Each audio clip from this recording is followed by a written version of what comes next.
बहुत लोग अपना ज़्यादा समय या तो पास्ट के रिग्रेट में फंसे रहते हैं या फिर फ्यूचर के एंजाइटी में।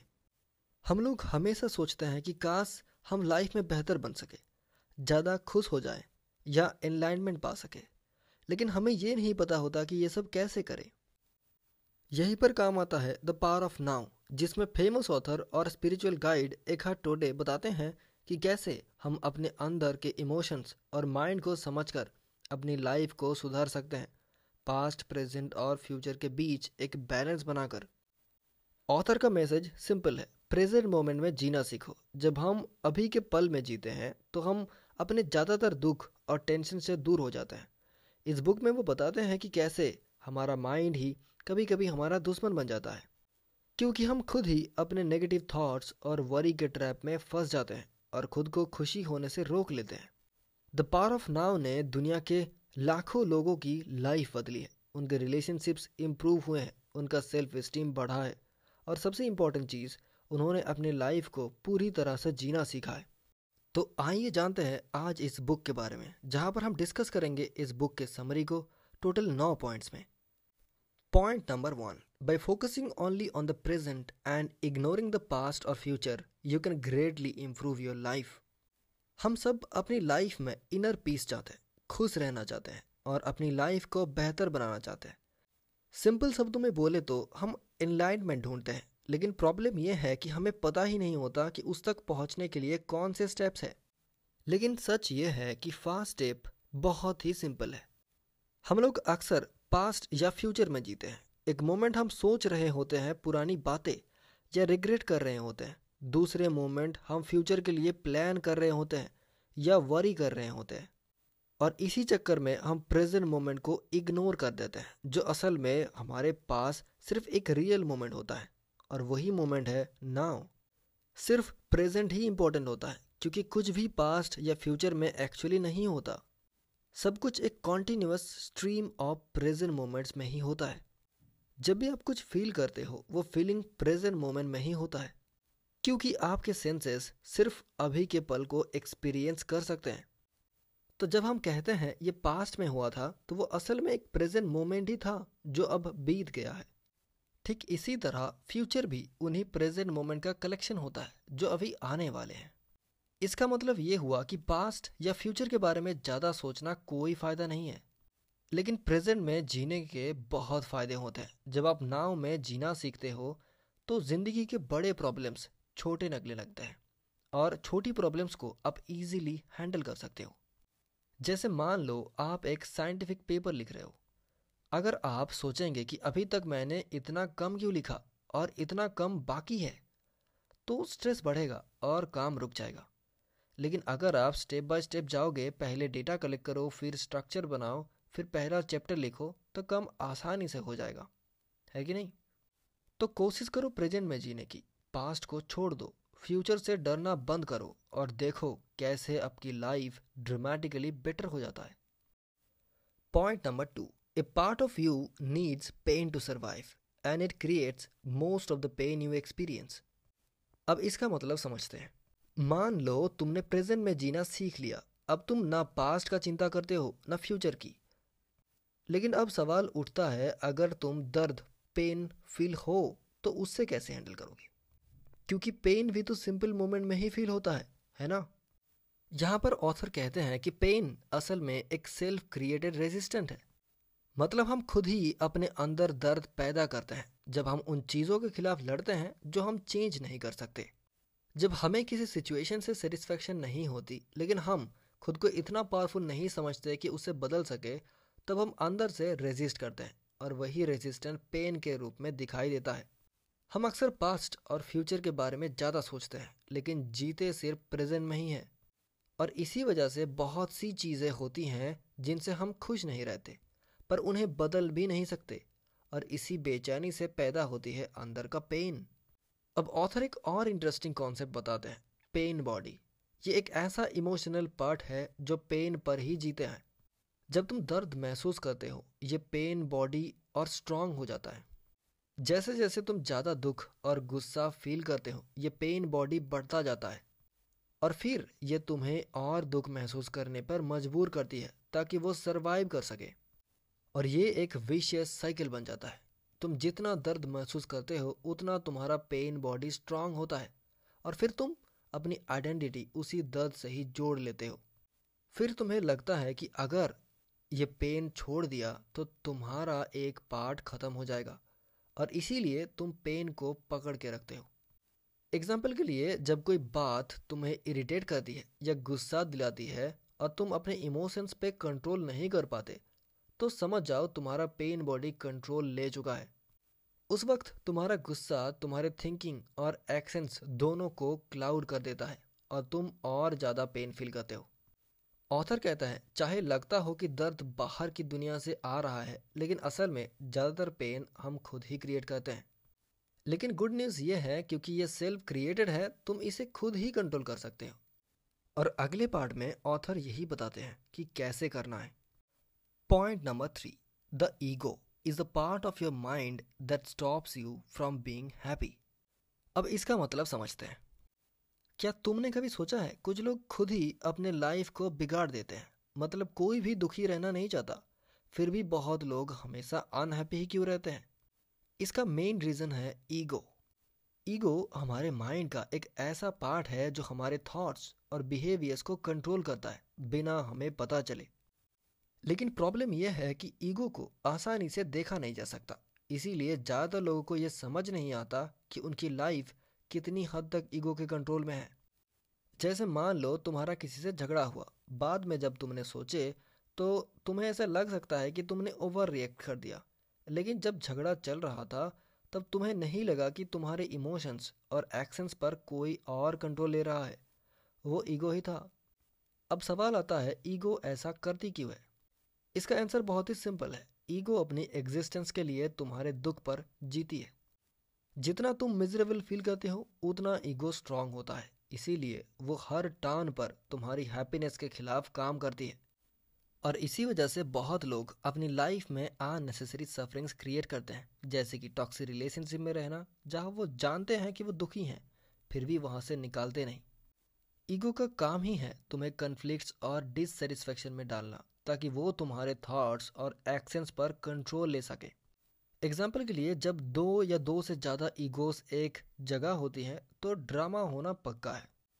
छोटी सी ऑफिस हो या घर, लोग शांति से रहना चाहते हैं पर ईगो उन्हें छोटी बातों पे इरिटेट कर देता है। जैसे कि फॉर एग्जांपल, किचन का टर्न किसका है आज, या टीवी शो कौन सा अच्छा है, किसके हिसाब से देखना चाहिए। ऐसी छोटी बातें बातें बड़ी बड़ी झगड़ा में बदल जाता है। ये सब ईगो का ही काम है। ईगो ह्यूमन माइंड का एक डिस्ट्रक्टिव पार्ट है। वो हमेशा चाहती है कि तुम्हारे अंदर वही सबसे इम्पोर्टेंट हो। अगर तुमने उससे अपने लाइफ का कंट्रोल दे दिया तो वो तुम्हें बहुत दुख और सफरिंग देगी। Point number 4, if you want a richer and almost painless life, separate yourself from your mind and focus on your body. Ego की पावर एक ऐसी वजह है जिसके कारण हमें अपने माइंड से थोड़ा अलग रहना और अपने बॉडी पर ध्यान देना बहुत ज़रूरी है। बहुत सारे ग्रेट टीचर्स ने भी यही कहा है कि माइंड से ज़्यादा अपनी बॉडी पर फोकस होना चाहिए। अब एक सिंपल सवाल आता है, लेकिन क्यों? और इसका जवाब है, क्योंकि माइंड ही पेन का सोर्स है। माइंड बार बार पास्ट की यादें याद दिलाता है या फ्यूचर के लिए प्लान्स और वरीज बनाता रहता है। इस प्रोसेस में वो तुम्हारे प्रेजेंट मोमेंट को कम्प्लीटली ऑक्यूपाई कर लेता है और तुम अभी में नहीं जी पाते। रिजल्ट क्या होता है? तुम पास्ट को बदल नहीं सकते, फ्यूचर को कंट्रोल नहीं कर सकते, फिर भी तुम उन चीज़ों के लिए वरी करते रहते हो और वही वरी पेन में बदल जाता है। इसीलिए ज़रूरत है कि हम माइंड की पावर को थोड़ा कम करें और उसका कंट्रोल रिड्यूस करें। लेकिन कैसे? सिंपल, फोकस करो शिफ्ट माइंड से बॉडी पर। तुम्हारा बॉडी हमेशा जानता है तुम्हारे लिए क्या सही है। अगर तुम अपनी लाइफ का सुनना सीख जाओ तो तुम्हें क्लियरली समझ आ जाएगा कि तुम्हारे लिए लाइफ में क्या इम्पोर्टेंट है और क्या नहीं। जीसस ने भी बॉडी के इम्पोर्टेंस पर बहुत ज़्यादा जोर दिया था। उन्होंने कहा था, बॉडी इज़ अ टेम्पल। उनके स्टोरीज में भी यही बताया गया है कि उनका बॉडी मिसिंग था, मतलब उन्होंने अपने बॉडी के साथ ही हेवन एक्सेंट किया, सिर्फ माइंड या सोल के साथ नहीं। ऑथर कहते हैं, किसी ने भी एनलाइटमेंट तब तक नहीं पाया जब तक उसने सिर्फ माइंड पर कंसंट्रेट किया हो और बॉडी को इग्नोर किया हो। एक एग्जाम्पल बुद्धा का भी है। उन्होंने 6 साल तक फास्टिंग और हार्ड तपस्या की थी ताकि वो अपने बॉडी से अलग हो सकें। उन्होंने अपने आप को बॉडी से अलग फील भी किया, लेकिन वो पीसफुल या एनलाइटेड नहीं हुए। उन्हें एनलाइटमेंट तब मिला जब उन्होंने ये सब प्रैक्टिसेस छोड़ दी और अपने बॉडी के साथ एक होकर जीना सीख लिया। सिंपल शब्दों में कहे तो माइंड दर्द देता है, बॉडी पीस देता है। जब तुम अपने बॉडी को फील करते हो, तुम ऑटोमेटिकली प्रेजेंट मोमेंट में आ जाते हो और वहीं से रियल पीस और एनलाइटमेंट शुरू होती है। Point number 5, observing the mind without judgement is the best way to separate from it and thus free yourself from the pain. जब तुम्हें समझ आ जाता है कि तुम्हारा माइंड ही तुम्हें पेन देता है और प्रेजेंट में जीने से रोक रहा है, तब तुम्हें उससे डिटैच या अलग होना सीखना चाहिए। अब तुम्हारा एक सिंपल सवाल हो सकता है कि कैसे? अपने माइंड से अलग होने के लिए सबसे पहले तुम्हें अपने माइंड के प्रति पूरी तरह कॉन्सेंसस यानी अवेयर होना चाहिए। जब तक तुम्हें यह समझ नहीं आएगा कि माइंड तुम्हारे थॉट्स और बिहेवियर्स को कितने छोटे छोटे और सटल तरीके से कंट्रोल करता है, तब तक तुम अपनी हैप्पीनेस को समझ नहीं पाओगे। इसके लिए एक सिंपल एक्सरसाइज है। अपने आप से पूछो, मेरा नेक्स्ट थॉट्स क्या होगा? जब तुम पूरी फोकस के साथ ये क्वेश्चन सोचोगे तो तुम नोटिस करोगे कि कुछ सेकंड्स तक कोई क्लियर थॉट नहीं आएगा। उस मोमेंट में तुम्हें अपने माइंड के कंटिन्यूअस थिंकिंग फ्लो में एक छोटी सी गैप क्रिएट कर दी। अगर तुम ये एक्सरसाइज बार बार करते रहोगे तो तुम्हें पता चलेगा कि नॉर्मली तुम्हारा माइंड कितना बिजी रहता है थॉट से, और वही अवेयरनेस तुम्हारा पहला टूल बन जाएगा माइंड के फ्लो को इंटरप्ट करने की और उससे थोड़ा अलग होने के लिए। दूसरा मेथड है अपने माइंड को ऑब्जर्व करो बिना जज किए, क्योंकि जज करना भी एक माइंड का काम ही होता है। अगर तुमने जज करना शुरू कर दिया, ये अच्छा है या ये बुरा है, तो तुम फिर से अपने माइंड के कंट्रोल में आ गए। एग्जाम्पल के लिए मान लो काम कर रहे हो और अचानक तुम्हारा मन करता है थोड़ा भागने की या फिर वॉक करने का, तो बस अपने बॉडी से सुनो, जाओ थोड़ा रन करो। तुम्हारा बॉडी जानता है कि उसके लिए सही है। अब जब तुम रनिंग कर रहे हो तो तुम्हारे माइंड में एक छोटी सी वॉइस आएगी, तुम्हें अभी काम करना चाहिए, टाइम वेस्ट मत करो। बस उस वॉइस को ऑब्जर्व करो, लेकिन उस पर रिएक्ट मत करो। उसे ना बुरा बोलो ना भला बोलो, सिर्फ स्माइल करो और एक्सेप्ट करो कि वो वॉइस ही है। और इस तरह से तुम सीख जाओगे कैसे अपने माइंड को देखना है बिना उसके कंट्रोल में आए। और जब तुम ये करना सीख जाते हो तो तुम अपने माइंड के स्लेव नहीं, उनके मास्टर बन जाते हो। Point number 6, try to exist in a state of permanent alertness. जब तुम अपने माइंड से अलग रहना सीख रहे हो तो एक और यूजफुल टेक्निक ट्राई कर सकते हो, और वो है एक्टिव वेटिंग। अब तुम सोच रहे होगे कि ये किस चिड़िया का नाम है। ये एक स्पेशल तरह का वेटिंग स्टेट होता है, जैसे तुम्हें पता है कि कुछ इम्पोर्टेंट होने वाला है और तुम पूरी तरह से अलर्ट और प्रेजेंट हो। इस स्टेट में तुम्हारा पूरा फोकस सिर्फ अभी के मोमेंट पर ही होता है। जब तुम एक्टिव वेटिंग में हो जाते हो तो तुम्हारे पास डे ड्रीमिंग, प्लानिंग या पास्ट याद करने का टाइम भी नहीं होता। तुम सिर्फ उस पल में ही जीते हो। एग्जाम्पल के लिए, जब तुम एग्ज़ाम दे रहे हो तो तुम्हें रिजल्ट के बारे में टेंशन नहीं लेना चाहिए, और ऐसा होता भी नहीं। उस वक्त सिर्फ पेपर पर ध्यान दो, क्वेश्चन पर फोकस करो। अगर एग्ज़ाम के पहले और एग्ज़ाम के दौरान तुम एक्टिव वेटिंग वाली स्टेट में चले जाओ तो तुम्हारा फोकस और परफॉर्मेंस दोनों इम्प्रूव हो जाएंगे। इस स्टेट में तुम अपने बॉडी पर भी ध्यान देते हो, क्योंकि बॉडी हर सिचुएशंस के लिए रेडी होता है। और जैसे पहले भी बताया गया, बॉडी पर फोकस करना ही प्रेजेंट में जीने का सबसे इम्पोर्टेंट पार्ट है। एक फेमस टीचर्स अपने स्टूडेंट्स को इसी तरह ट्रेन करते थे।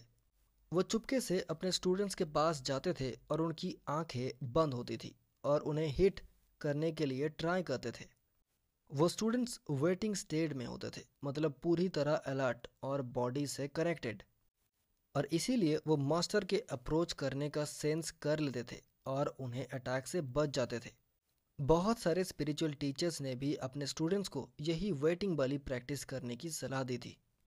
उनका मानना था कि यह स्टेट पर एक पीसफुल और मीनिंगफुल लाइफ की तरफ ले जा सकती है। जैसे कि जीसस क्राइस्ट ने कहा था, be like a servant waiting for the return of the master. मतलब एक ऐसे सेवक जैसे रहो जो हमेशा रेडी है, अलर्ट है और अपने आसपास के एनवायरनमेंट को समझता है ताकि वो भी एक मोमेंट मिस ना कर सके।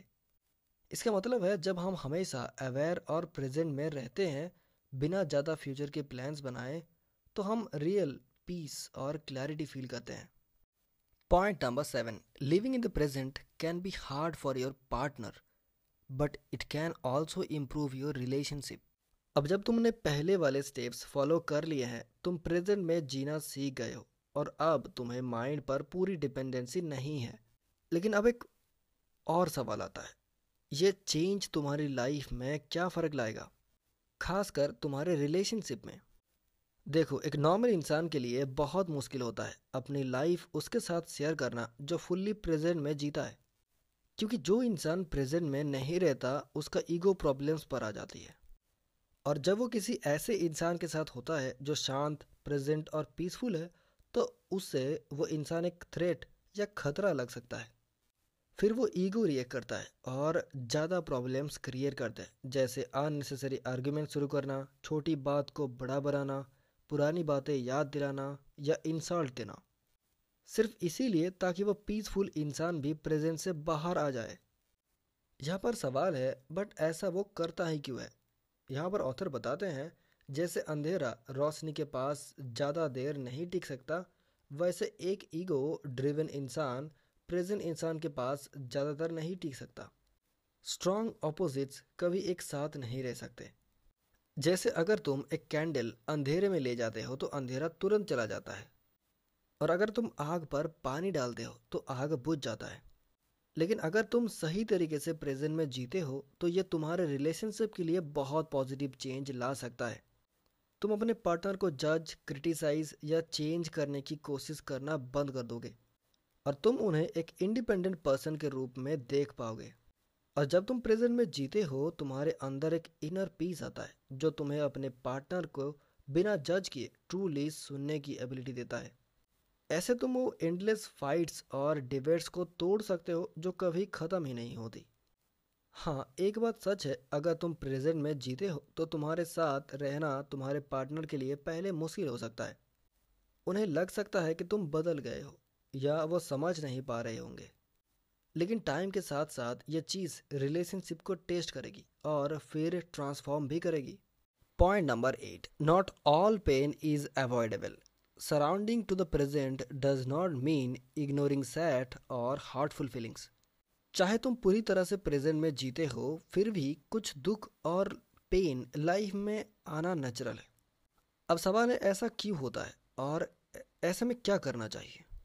क्या तुमने अपने इमोशंस दबाना चाहिए या प्रिटेंड करना चाहिए कि सब ठीक है? इसका सिंपल जवाब है नहीं, कोई अच्छा आइडिया नहीं है। ये बात सही है कि ज़्यादातर पेन हम खुद ही क्रिएट करते हैं, लेकिन इसका मतलब ये नहीं है कि हर पेन हमारे कंट्रोल में ही होता है। कुछ दुख नेचुरल और अनअवॉइडेबल भी होते हैं, जैसे जब कोई ऐसा इंसान जो अपने नेगेटिव माइंड से कंट्रोल्ड है तुम्हें हर्ट करता है, या फिर जब किसी प्यारे इंसान की डेथ हो जाती है। यह सब दुख हमें रोक सकता है। तुम सबको इनलाइटन नहीं कर सकते और मौत को तो रोक ही नहीं सकते। तो अब सबसे इम्पोर्टेंट सवाल आता है, तो ऐसे दुख के टाइम क्या करना चाहिए? जब कोई रियल पेन या ट्रॉमा होता है तो सबसे पहले उससे एक्सेप्ट करो। मान लो कि हाँ, ये हुआ है। जैसे अगर तुम्हारा कोई प्यारा इंसान मर जाए तो नेचुरली तुम दुखी होगे, रोगे। लेकिन अगर तुम इसे एक्सेप्ट कर लो कि ये लाइफ का पार्ट है और इसे बदला नहीं जा सकता, तो तुम एक्स्ट्रा सफरिंग से बच जाओगे। सैड होना गलत नहीं है, ये एक नेचुरल फीलिंग है, इसीलिए गिल्ट या शेम फील करने की ज़रूरत नहीं है। जो हो गया है वो हो गया। एक्सेप्ट करने का मतलब है हम काश ऐसा नहीं होता सोच के अपने टाइम वेस्ट नहीं करेंगे। प्रेजेंट में जीने से तुम अपनी लाइफ ज़्यादातर पेन से बच सकते हो, लेकिन सबसे नहीं। और प्रेजेंट में जीने का मतलब ये भी नहीं होता कि तुम दुख को इग्नोर या दबा दो, बल्कि प्रेजेंट में रहना तुम्हें अंदर से स्ट्रांग बनाता है ताकि तुम लाइफ के डिफ़िकल्ट और पेनफुल ट्रूथ्स को शांति से एक्सेप्ट कर सको। Last but not the least, point number 9, surrendering to the present does not mean living a passive life. अब इसको अच्छे से समझते हैं। इनर पीस होना बहुत अच्छी बात है, लेकिन अगर तुम्हारी आउटर लाइफ सिचुएशन खराब हो तो सिर्फ इनर पीस से सब कुछ सॉल्व नहीं होता। और ये बात सही है। अब सवाल ये है, क्या प्रेजेंट को एक्सेप्ट करना मतलब कि हम प्रेजेंट बन जाओ और इसके चलते कुछ बदलने की कोशिश ना करो? ऐसा बिल्कुल नहीं है। प्रेजेंट में जीना एक अंदर का प्रोसेस है। ये तुम्हारे फीलिंग्स और अंडरस्टैंडिंग से रिलेटेड है, ना कि इस बात से कि तुम बाहर कुछ कर रहे हो या नहीं। फॉर एग्जाम्पल, अगर तुम कीचड़ में अटक गए हो तो तुम ऐसा नहीं सोचोगे कि वाह, मैं तो हमेशा से कीचड़ में अटकना चाहता था। नहीं, तुम शांति से बिना पैनिक किए उस सिचुएशन से बाहर निकलने की कोशिश करोगे। और यही है प्रेजेंट में रहने का रियल मतलब।